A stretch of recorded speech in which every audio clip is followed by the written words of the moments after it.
Tiger TV. Welcome again to Tiger TV. I'm Addison Wyman. And I'm Abby Schmidt. I hope you all had a great last week. Full of fun, birthdays, and acts of kindness. Wait, let's recognize some of these people. On to birthdays and shoutouts. Hello and welcome back to Birthdays and Shoutouts. This week on Wednesday we have Ashton and Emelina Butler. On Saturday we have Jackson Hefner, and on Sunday we have Caitlin Holmberg. Now we have some amazing shout-outs. Our first shout-out is from Olivia Gilman. She wants to shout out Jenna Bennett for being very sweet and kind. She's always willing to help others and is very academically driven. Our next shout-out is for Liliana Dodson. She is kind and always willing to help people if they need it. Lastly, Mark Lyer would like to shout out Mrs. Robinson for being very forgiving and kind. And now for the joke of the week. How do you know you're getting old, Paige? When you walk on 3 legs instead of 2? No, that's not quite correct. It's when you go to an antique auction and you've already been bid on 3 times. Alright, so I think we can all agree that everyone in Spencer Middle School is amazing. Thanks to everyone for making this school great. Let's have an awesome school year. So, we know our jokes are cheesy, right? Right. And they are just like the cheesy potatoes coming up on this week's lunch menu. Wow, the menu this week sounds very delicious, but Monday there isn't any school, so I probably won't have anything too fantastic. But Tuesday, we will come back to orange chicken, rice, fortune cookie, and the fantastic butter and bread sandwich. Then Wednesday, we will enjoy the Grand Deli ham and cheese sandwich, baked beans, and an apple, but just one, so won't keep the doctor away for too long. Oh yes, on Thursday, we will be having pizza pasta bake, breadstick, and romaine salad. Not Roman, because that wouldn't really make sense. But Friday, the last day of school for this week, we will eat barbecue Mr. Rib with a bun, if you were wondering, and cheesy potatoes. Thanks, Dylan. The lunch sounds great. Again, we find ourselves talking about the very thing that we Iowans hate most, the weather. Let's visit the Tiger Top 10 list for the top 10 things to do in winter in Iowa. Welcome to Tiger Soup. I'm Adeline. And I'm Gabby. Today, we're going to talk about the top 10 things to do during winter in Iowa. Let's get started. Number 10 is doing the polo plunge. What is that? Basically, you jump into really cold water in the winter. That sounds really cold. I would not want to do that. Number 9 is building a snow fort. That sounds so fun and cold at the same time. Number 8 is cross country. Adeline, you don't do cross country in the winter. I was going to say cross country skiing, but you interrupted me. My bad. Number 7 is hunting for animal prints in the snow or making footprints in the snow. Number 6 is going on a winter hike with friends or family. Now that's something I would do. Making homemade hot chocolate after you play in the snow makes the top 5. Number 4 is having a snowball fight with family or friends. Number 3 is building a snowman or snow family. That sounds fun, especially if you have a contest on who can make the best snowman. I would win.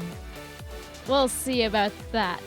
Number 2, but not quite number 1, is sledding with friends and family.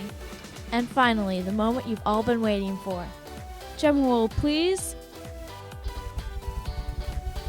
Ice skating with friends and family is number 1 thing to do in Iowa's winter. Well, that's all we have for you today. Have a great rest of the day. Bye. Thanks, girls. Yeah, I love that segment. Alright, let's see what's going on with all the school activities.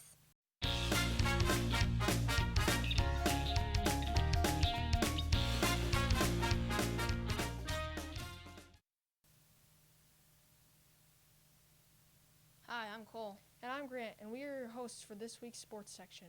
Girls basketball and wrestling practices are in full swing, preparing for their first matchups. Let's hear from a couple of our 8th grade girls basketball players. So Kendra, what position do you like playing most in basketball? I like playing the position of point guard because you take the ball of the court and then you get to pick who you get to pass it to, and you're involved in almost every play. So Lauren, what do you like most about basketball?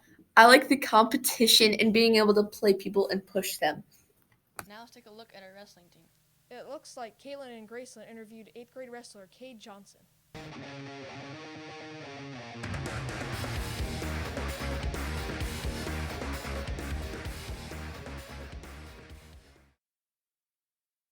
Cade, how long have you been a wrestler?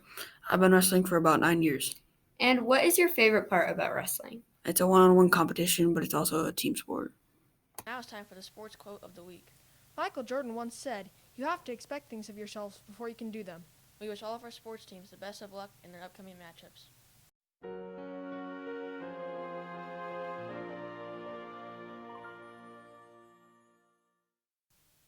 Hello, Tigers. Last week we informed you of all our band room news. So this week we have a special guest being interviewed with us about upcoming band events. It's great to have you here, Sam. Thanks. So which instrument do you play? I play the bassoon. That's awesome.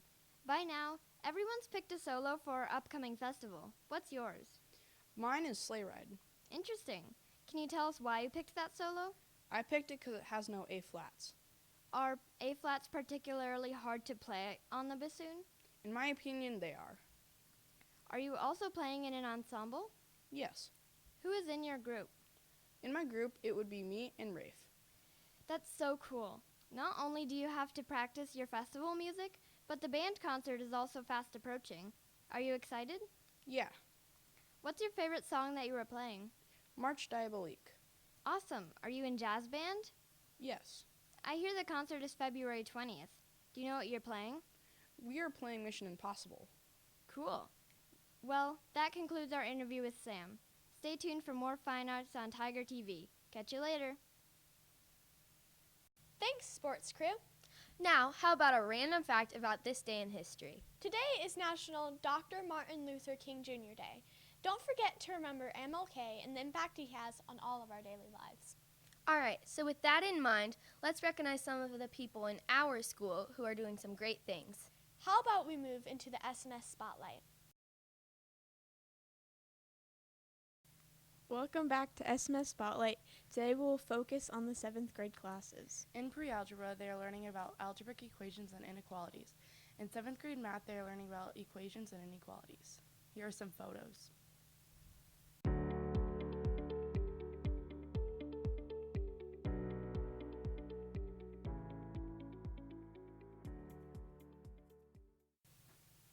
In language arts, they are starting dystopian lit circle books. Here are some photos.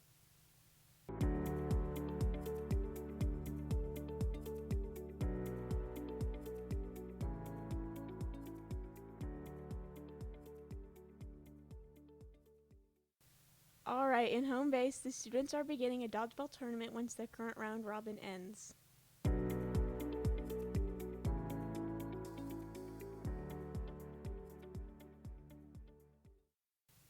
Okay, in science, they are learning about Mount St. Helens. They learned about explosions and how they affect the plants. Here's a photo.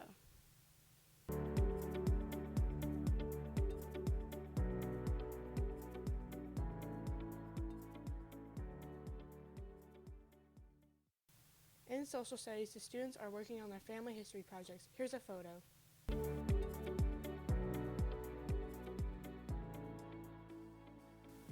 Thank you. As most middle schoolers know, last Thursday, the Peers Foundation put on the Reality Check Vaping Prevention Show. This highly interactive and engaging experience, along with providing lots of fun in a game show type style, gave the opportunity to learn the many side effects of vaping. Teams of 2 from the audience received clickers and competed by answering trivia questions, the first 4 teams of each level competing in an accelerated competition to win money and candy.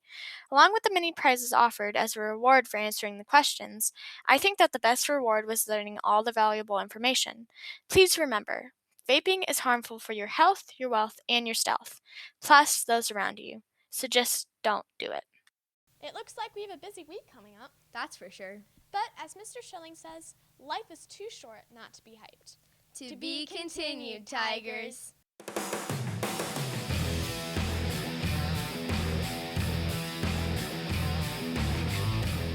Tiger.